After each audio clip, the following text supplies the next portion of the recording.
ഇന്ന് ഉച്ചയ്ക്ക് ഞാൻ ഗോവിന്ദമാഷയെ സംസാരിച്ചിരുന്നു. അപ്പോൾ ഇങ്ങനെ ഒരു പത്രസമ്മേളനം നടത്തുന്നതോ അല്ലെങ്കിൽ ഇങ്ങനൊരു നിലപാടോ അദ്ദേഹം പറഞ്ഞിരുന്നില്ല.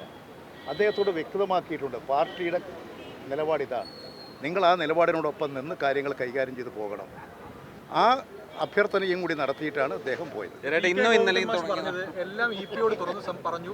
ഇപി ഒന്നുപോലും നിഷേധിച്ചില്ല, കടുത്ത തീരുമാനം എടുക്കരുതെന്നാണ് മാത്രമാണ് പറഞ്ഞത്. അതെ, ഞങ്ങൾ അങ്ങനെ തന്നെ അല്ലേ പറയുക. ഞങ്ങൾ എല്ലാം കേട്ടില്ല, എല്ലാറ്റിനും പരിഹാരം കാണാൻ വേണ്ടിയിട്ടാണ് ഞങ്ങൾ ശ്രമിക്കുക. അല്ല, അതിനർത്ഥം അതില്ല. ഒരാൾ ഉന്നയിക്കപ്പെടുന്ന പ്രശ്നങ്ങൾ കേട്ട് അതിനെ സംബന്ധിച്ചുള്ള കാര്യങ്ങൾ വിശദീകരിച്ച് അതിൻ്റെ അടിസ്ഥാനത്തിൽ അദ്ദേഹത്തെ ബോധ്യപ്പെടുത്തി പാർട്ടിയോടൊപ്പം കൊണ്ടുവരിക, ആ നിലപാടാണ് അദ്ദേഹത്തോട് പറഞ്ഞിട്ടുള്ളത്.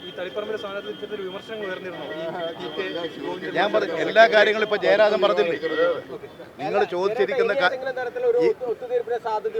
ഞങ്ങൾ കേരളത്തിൽ ഇടതുപക്ഷ ജനാധിപത്യം കൊണ്ട് ശ്രമിക്കുന്നത് എല്ലാവരെയും കൂട്ടി യോജിപ്പിച്ചുകൊണ്ട് കേരളത്തിൻ്റെ താല്പര്യമാണ്, 3.5 കോടി മലയാളികളുടെ താല്പര്യമാണ് നമുക്ക് രക്ഷിക്കേണ്ടത്. അതിനാളുകളെ പറഞ്ഞു വിടലല്ല, എല്ലാവരും യോജിപ്പിച്ച് നിർത്തണം. ഇത് തെറ്റിദ്ധാരണകൾ കൊണ്ട് സ്വാഭാവികമായും അധികാരത്തിന് വേണ്ടിയിട്ടുള്ള സ്ഥാനാർത്ഥികളാകാനുള്ള മോഹങ്ങളൊക്കെ ഉണ്ടാകും. അത്തരത്തിലുണ്ടാകുമ്പോൾ കാര്യങ്ങൾ ശരിയായ നിലയിൽ അവരെ ധരിപ്പിച്ച് ശരിയായ പാതയിലേക്ക് കൊണ്ടുവരിക എന്നുള്ളതാണ് ഞങ്ങളുടെ ചുമതല.